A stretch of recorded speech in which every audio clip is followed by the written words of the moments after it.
চলমান বিক্ষোভে কমপক্ষে 5,000 মানুষ নিহত হওয়ার বিষয়টি নিশ্চিত করেছে তেহরান কর্তৃপক্ষ। নিহতদের মধ্যে প্রায় 500 নিরাপত্তা বাহিনীর সদস্য রয়েছে বলে জানিয়েছে সরকার। রোববার এক ইরানি কর্মকর্তার বরাতে এই তথ্য প্রকাশ করেছে বার্তা সংস্থা রয়টার্স। নাম প্রকাশ না করার শর্তে ওই কর্মকর্তা জানান, সবচেয়ে ভয়াবহ সংঘর্ষ ঘটেছে উত্তর পশ্চিম ইরানের কুর্দি অধ্যুষিত এলাকাগুলোতে, যেখানে দীর্ঘদিন ধরেই কুর্দি বিচ্ছিন্নতাবাদীরা সক্রিয় ছিল। ইরানি কর্তৃপক্ষের অভিযোগ, ইসরায়েল ও বিদেশি সশস্ত্র গোষ্ঠীগুলো বিক্ষোভকারীদের সহায়তা ও অস্ত্র সরবরাহ করেছে।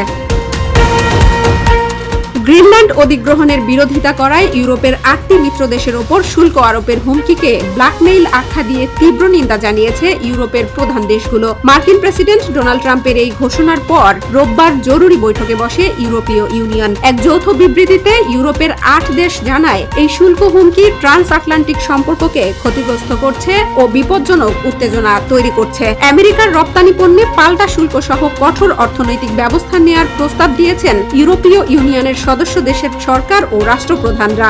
Denmark, Norway, Sweden, France, Germany, Netherlands, Finland ও ব্রিটেন থেকে আমদানি করা পণ্যের উপর 1 ফেব্রুয়ারি থেকে অতিরিক্ত 10% শুল্ক কার্যকর করার নির্দেশ দিয়েছেন ট্রাম্প। এসব শুল্ক 1 জুন থেকে বেড়ে 25% পৌঁছাবে। আমেরিকা গ্রিনল্যান্ড কিনে নেওয়ার চুক্তি না হওয়া পর্যন্ত এই শুল্ক বহাল রাখার ঘোষণা দিয়েছেন ট্রাম্প।